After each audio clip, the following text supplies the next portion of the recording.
I lived on 52nd and Calumet. Is that in Manhattan? Nope. Just sounds like it's in Milwaukee. Oh. My dog got hit on that road on Calumet. Calumet was a busy street. And if I ever want to make myself cry, like when I'm acting, I can just think about the sound that my dog Susu made when she got hit. It was like a hit and run. And it was like crazy sound of the car, I remember. And then this like plaintive wail that Susu made before just dropping dead. It's like she got hit and then just made this sound and then died. And then my dad had to go out and like scoop her up. And I was like a little kid and was like at eye level with the dog as it was swinging in his hand. And he had this like annoyed look on his face. He was like really mad that the dog got hit. Oh, you forgot to say, give me a beat. A very long rap about your childhood pet getting killed. Yeah, our I'm not going to dwell on this topic for long, but I remember our neighbors hit our cat and killed one of our cats when we were little kids. And, they felt terrible, and they came to the door, and the first thing out of their mouth was, "Can we buy you a new cat?" Oh. And we were like, why? What? They were trying to like start at 3 new cats. Bidding starts at 3. They packed our house with so many cats, and all was forgiven. No, it was just that was such a weird inclination on their part. Like, this happened. We'll just get you a new one. It's like, are you not aware that we were attached to this cat? Like, I know you're trying to be nice, but they didn't know what to say. They didn't know what to say. Yeah.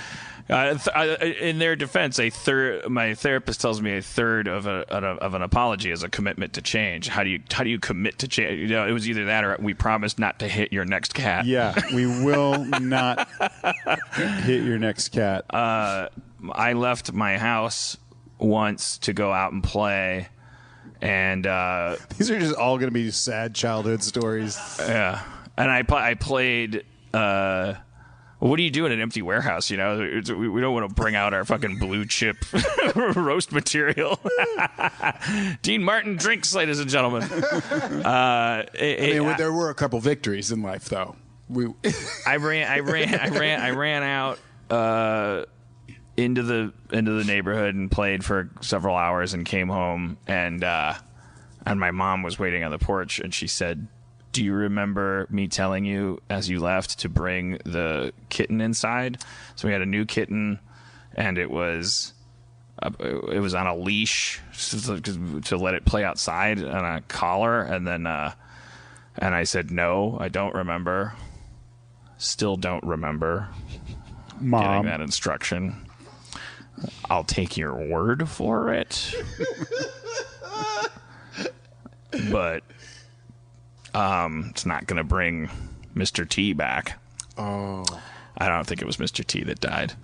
But it apparently there was a tomato tower in the garden next to the front door, and it was on this long, like, kind of just leash line, like a lightweight clothesline kind of thing that was like long enough to let it like explore and play. And he loved tomatoes. And he loved walking in circles around the perimeter of tomato towers, and wasn't a primate, so did not have the thought of doing the opposite of what you've been doing when it gets hard to breathe. So it just apparently it just hung itself. Oh. Just like, and my mom informed me of this. I didn't have to come home to it, but I did have to hear the story, and definitely the headline was that it was my fault. You should have, yeah. I do like the style choice of ask the question. Right. Do you remember when I told you to bring the cat in? Do you remember that? Oh, you don't remember? Yeah. Well, that explains why the cat's dead. Oh, shit. It's it's a pretty clever tactic. Yeah. It's like, because it'd be like, if it'd be like, yeah, I do remember. If she was making it up, she'd be like, oh, sweet. Right. Fucking A. Then you should have done it, motherfucker, because you killed your cat. And then she'd be like, she'd go into her room and like, whoa, fuck. In your defense, he could have been dead before she asked you to bring. He could have been there from the day before. I don't know when the last time was. Yeah, well, I don't remember. I don't know the timeline. I don't think we weren't we're not like hillbillies. We didn't like leave our cat out for 2 days and not know. It was just like it was like a rare thing to like. Yeah. It's like we weren't. It was, but the thing is, I don't remember. Mom. No. I don't remember that. Stand shit. your ground. Yeah, I'm fucking 44. I've been trying to remember it my whole life. You know what? I don't fucking remember you saying that cat was. Fuck you. I want to know what a tomato tower is. It's like a. Is it the little pyramid thing that you? It's like more like a cylinder. I would say, with a slightly. Wire. Yeah, it's frame. It's a wire cylinder Yeah. with like a slight. It's not quite a true cylinder because the top is a little lesser diameter than the bottom. So it's kind of like a Tower of Pisa kind of. That's not accurate, but like it's like a tomato towers. Tomato towers. I guess the idea is that the tomato will get born and then grab the tower. And I guess the idea is that you don't want your kitten to do that. You don't want it to like cling to the tower the way a tomato does. They don't make kitten towers. Nope. Maybe at the Humane Society they have an array of those in the back. Come on back here, guys. Here's some tomato towers. Have a blast. We'll be back in 10 minutes. They'll all be dead. We love our pets. We love animals. We love our innocent dogs and cats. We are able to touch emotions when we think about them that we are not able to access when we think about human beings. Give me a beat.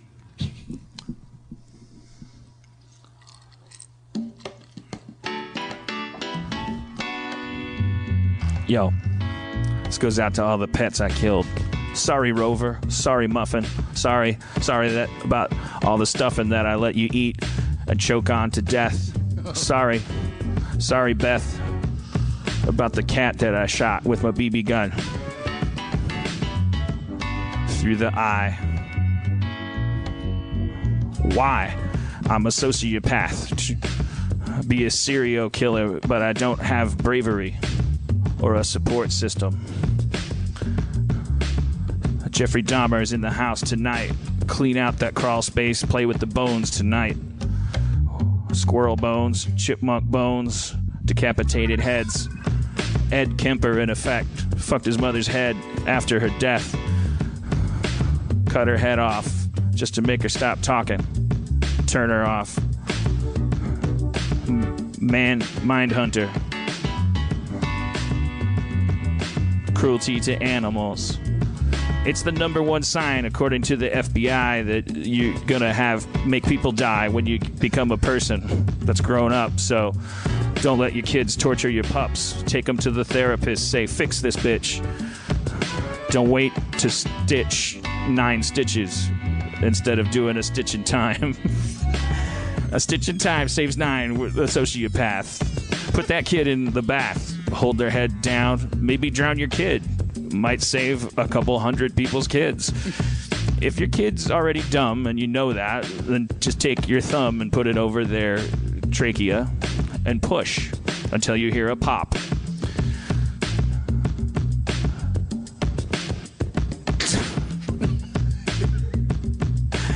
If you think it's going to be a murderer. Otherwise, don't kill your kid. Yo, but here's what MC Licorice did. Yo, I'm MC Licorice. What I did was kind of ridiculous. I started a shelter for wayward youth, children at risk. This is what we do. We make them play foosball and weave baskets and go to the mall, and we take them to the zoo and say, look at those lions. And they don't grow up to be death trying. They grow up to be lawyers and doctors, and they work for Gamble and they work for Procter. My name is MC Licorice, and I took a proactive stance, tried to turn shit around. Way to high road me, MC Licorice. Sorry, I wasn't as fucking optimistic as you. I don't believe half the shit you just said. Why don't you come over here instead? Try talking that shit to me instead of behind my back. Does it seem like it's behind your back? Fucking idiot. It's the microphone. Oh, shit. You tough guy when you're alone. All right, I'm coming over there. Oh, shit.